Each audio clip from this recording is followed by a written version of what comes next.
Runeterra has 13 regions. Each one has a champion who represents what power looks like at that region's ceiling. Some of those ceilings are mortal. Some of them are gods. One of them built the stars.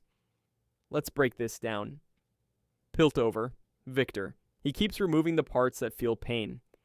The Machine Herald's lore is not the story of a villain who chose technology for power, but of a scientist who chose technology as a solution. A child from Zon, who grew up watching his community suffer from the limitations of human biology, and who dedicated his exceptional intelligence to the specific project of transcending those limitations through hextech augmentation. The Victor who practices in Piltover is progressively less Victor in the biological sense, with each iteration of his self-modification. Eyes replaced, limbs replaced, organs replaced with mechanical systems whose precision and durability exceeded the organic versions. Each replacement accompanied by a clinical evaluation of what had been removed rather than grief for it. His stated goal, the glorious evolution, the elevation of all humanity through machine augmentation, was not grandiose vanity, but a genuine philosophical position about what it meant to suffer unnecessarily when the technology to end suffering existed. Among Piltover's champions, no individual has the raw combat power of Jace's hammer or Camille's enhanced physiology, but Victor's trajectory is the one the lore has established as reaching the furthest, a champion who is not trying to be a better fighter, but trying to become something that the concept of human limitation no longer applies to. The gap between where he started and where he is going is Piltover's most significant ongoing power story. Bilgewater, Nautilus. Something enormous lives at the bottom of the sea, and it cannot remember what it was before it became this.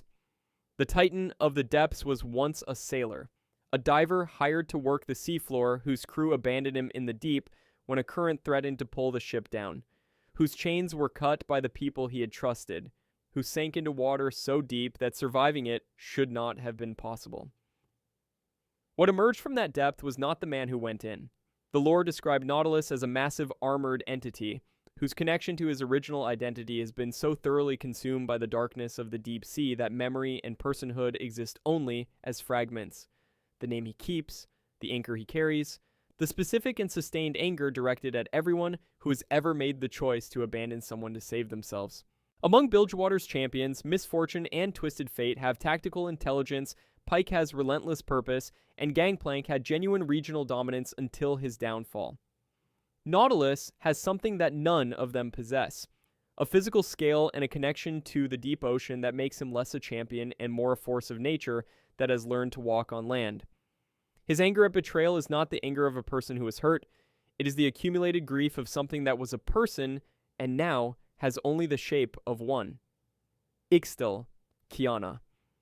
She is the last of a lineage that has been keeping secrets for millennia, and she has decided the secrets are hers. The Empress of the Elements was born the youngest of 8 children in the ruling family of Ixeoken, the ancient arcology city that Ixtal's mage civilization has maintained in isolation from the rest of Runeterra for centuries, choosing to withdraw behind the jungle rather than expose themselves to the wars that repeatedly consumed their neighbors.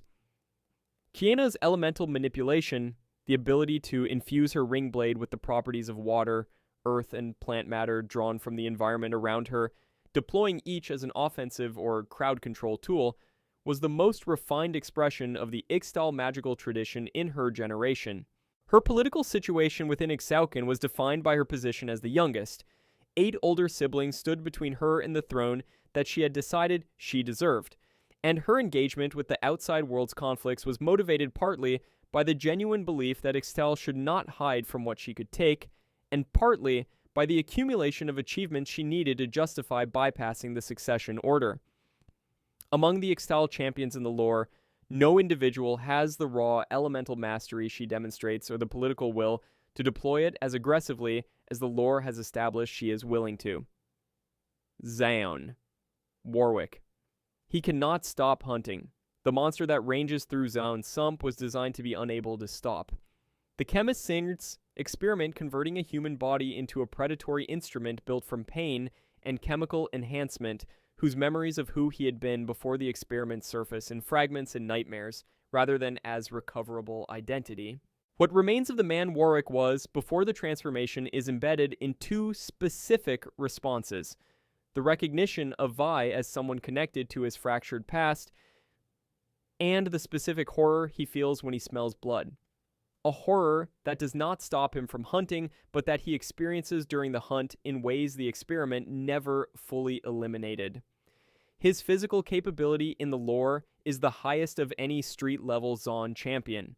Not the technological precision of Victor's Hextech augmentation or the chemical creativity of Synd's formulas, but the direct, sustained, and escalating lethality of a predator that heals from damage, runs faster when pursuing a target, and whose jaws close with a force that the lore's descriptions suggest exceeds anything natural biology would produce in a creature of comparable size.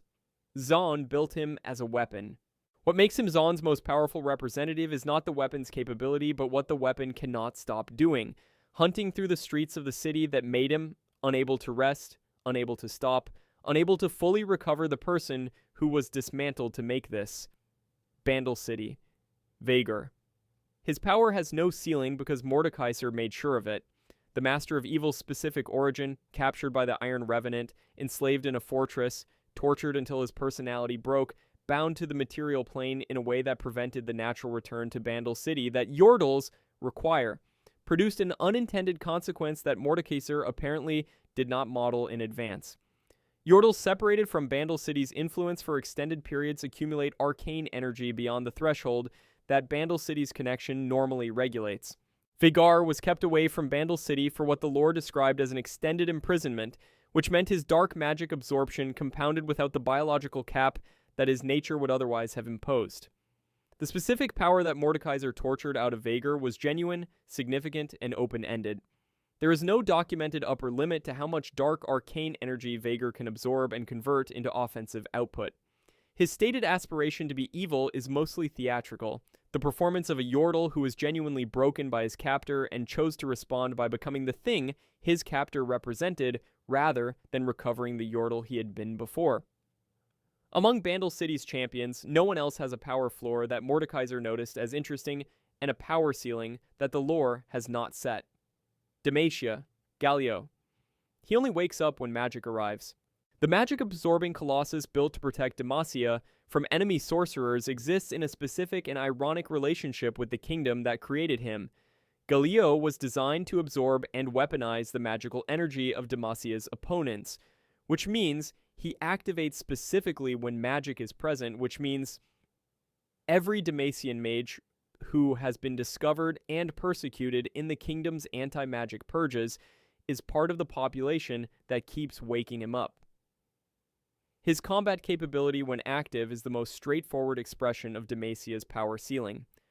A 100-foot stone colossus whose absorbs magical damage passively and returns it amplified, whose ultimate can be delivered across the entire map, and whose physical size makes conventional combat against him a problem of scale rather than of skill.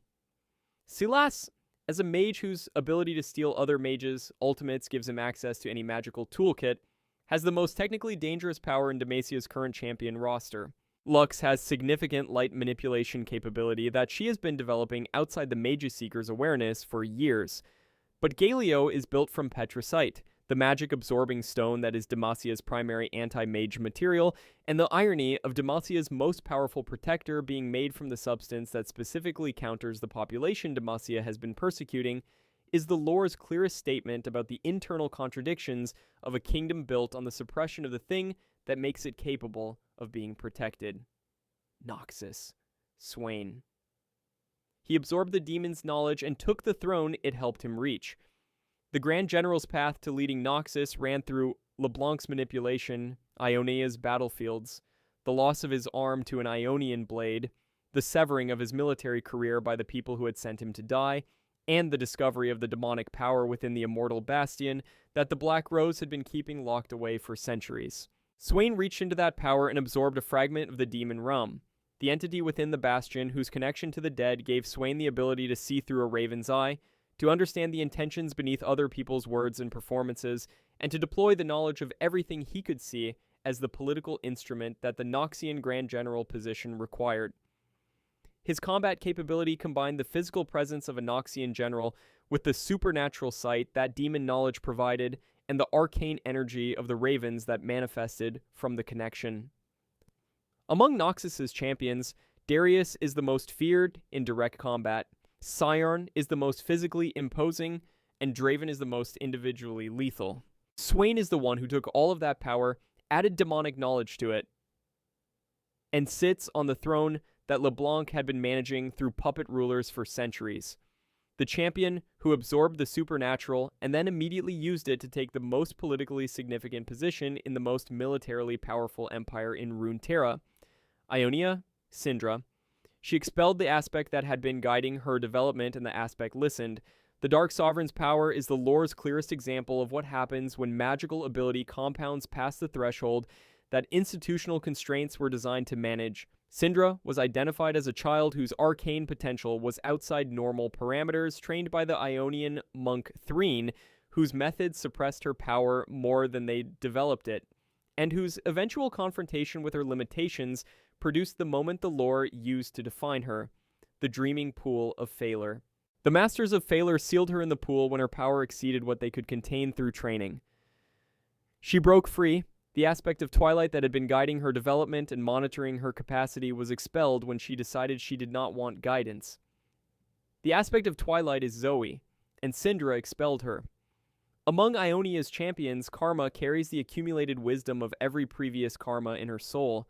Irelia's war dance killed an empire's occupying force, and Ari has the supernatural empathy of a Vastaya who can feel and project emotional states. Syndra's power is less sophisticated than any of those. She moves things with her mind at a scale that bypasses strategy entirely. And that directness is the thing the lore chose to define as Ionia's highest expression of raw magical output. Boundless. Her specific voice line for the concept. Freljord, Ornn. The Freljord did not produce him. He was there before the Freljord was a name for the place. The fire below the mountain, the smith of the gods, the demigod who forges legendary items from the Freljord's deepest volcanoes, and who requires nothing from anyone, occupies a position in the Freljord's mythology that is distinct from every other champion in the region because he is not a creature of the Freljord's culture, but a force that the culture grew up around. His rivalry with Volibear, his brother, is the lore's most documented sibling conflict at the demigod tier. Two beings of comparable divine origin who disagree about humanity's relationship to the gods, Volibear demanding worship and Ornn refusing to accept it, their conflict shaping the Freljord's mythology in ways that the mortals who absorbed those myths built entire religious traditions around without fully understanding what they were documenting. Orann's specific power is not combat, but creation. The ability to work primordial materials into legendary artifacts, whose output the game represents through his ability to upgrade allies' items, and whose lore represents as producing weapons that have outlasted the civilizations that used them.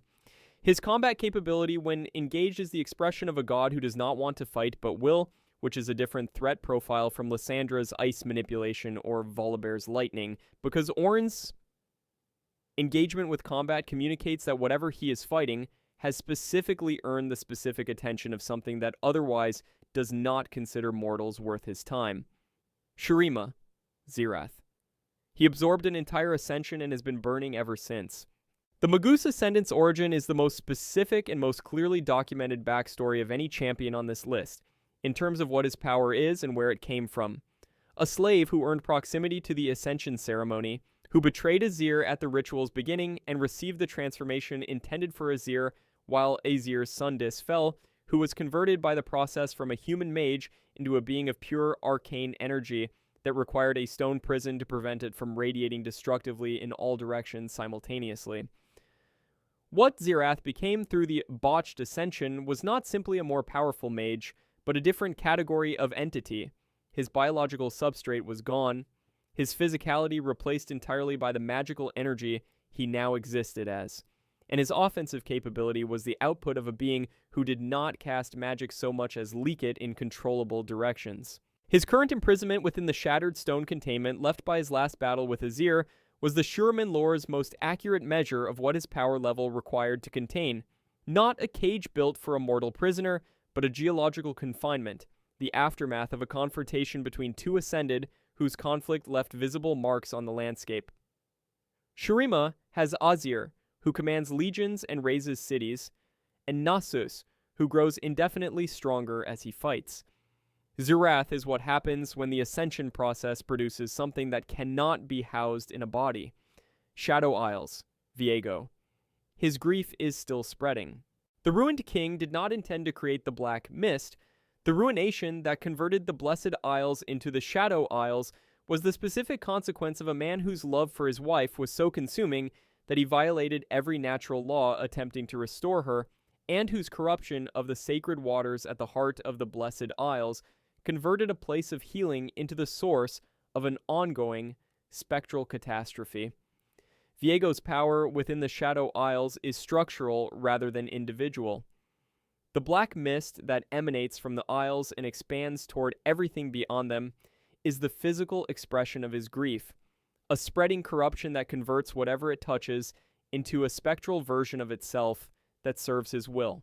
The Ruination event was the lore's documentation of what happens when that grief reaches its full expression. The black mist, spreading simultaneously across every region of Runeterra, corrupting champions from every faction, requiring the combined effort of multiple powerful individuals to contain. He was defeated in that confrontation. The mist did not stop. It receded rather than ended, which is the lore's acknowledgement that Viego's grief is not a problem that was solved, but a wound that was partially treated. Among Shadow Isles champions, Thresh is the most active individual threat, Hecarim leads the Spectral Cavalry, and Mordekaiser built the metaphysical framework that Viego's Death Realm draws from. Viego nearly ended the world. The others are how the world stayed ended in the parts he reached. The Void, Vel'Koz. He is collecting everything. The Eye of the Void's purpose within the Void's architecture is the most strategically significant of any individual Void champion, not the raw consumption of Cho'Gath or the bestial predation of Rek'Sai, but the systematic disintegration of everything he studies so that the Watchers receive comprehensive data about the physical world's content before they act against it. Vel'Koz is older than Runeterra's civilization, deployed by the Watchers as their primary intelligence instrument and his specific method of knowledge gathering, the total disassembly of whatever he studies into component particles whose data transfers to his consciousness, means that every creature, structure, and artifact he has examined has been permanently unmade in the process of being understood. He knows things about Runeterra that Runeterra does not know about itself. He has been gathering this knowledge since before the earliest human civilizations developed the concept of writing it down. Among the Void champions, Cho'Gath is more powerful individually in direct combat. Kassadin is more sophisticated in his understanding of the Void's effects on human biology. Kog'Maw is more purely aggressive. Vel'Koz is the champion through whom the Watchers, the entities that Aurelion Sol specifically identified as what he feared, are building the complete picture of everything that exists in the universe they intend to end. The most dangerous thing in the Void is not what it can destroy, it is what it knows. Targon, Aurelion Sol. He built the stars. The Targon region's most powerful entity is not from Targon. He was passing through the area of space where the mountain exists when the aspects convinced him to look at what they had built on a small planet nearby, and the crown of command on his head was the Targonian response to realizing that the most powerful being they had ever encountered was now in range. He is a celestial dragon born at the beginning of creation. He has been building stars and populating galaxies since before Runeterra had a sun. His imprisonment through the crown is the lore's single most dramatic demonstration of the gap between power and vulnerability. A being who creates stellar structures getting tricked by flattery into accepting a crown that redirected his capabilities to serve a mountain's worth of aspects who could not have contained him through any direct means available to them. His eventual freedom, and the sustained anger about the imprisonment directed specifically at Runeterra and its aspects, is what connects a galaxy-building celestial to the regional list. Targon claimed him through the crown, and what Targon claimed is the strongest being in the known universe with a grudge against the mountain that did the claiming. Every other region's champion on this list, the Demigod, the Ascended, the Ruinous King, exists in a universe that Aurelion Sol was building before any of them came into existence. The comparison between him and the rest of this list is the comparison between the person who built the stage and every character performing on it.